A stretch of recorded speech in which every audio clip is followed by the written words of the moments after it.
Bonjour à tous, bienvenue à Hong Kong.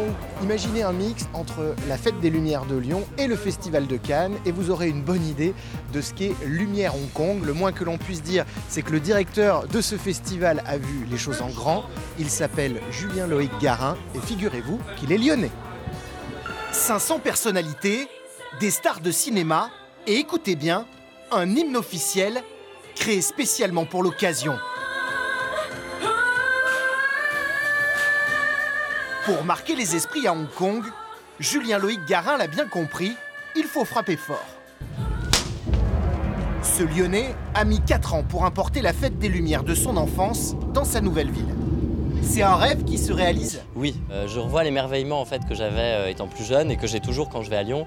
Et je trouve que c'est super de voir ça dans le regard de notre public, des enfants qui participent, qui s'amusent, donc ça c'est super. Diplômé en management de projets culturels, Julien-Loïc Garin vit à Hong Kong depuis 7 ans. Il rêvait depuis longtemps de créer un grand événement populaire de plein air. Hong Kong Island où on est a cette impression d'être toujours privilégié parce que c'est là où est le quartier d'affaires, c'est là où se font les décisions du gouvernement. Mais la population habite en grande partie de l'autre côté et donc l'objectif c'est de montrer que le festival est vraiment pour tous.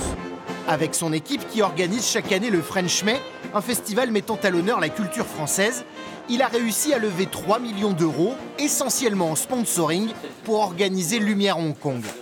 C'est autant que le coût annoncé de la Fête des Lumières. Après, on sait qu'à Lyon, il y a énormément de vrais soutiens de la ville, de la préfecture, etc., qui ne sont pas chiffrables.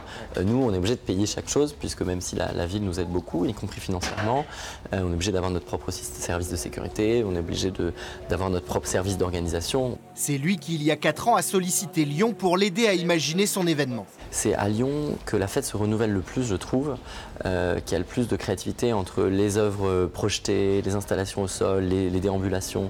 Donc voilà, on avait envie de ça.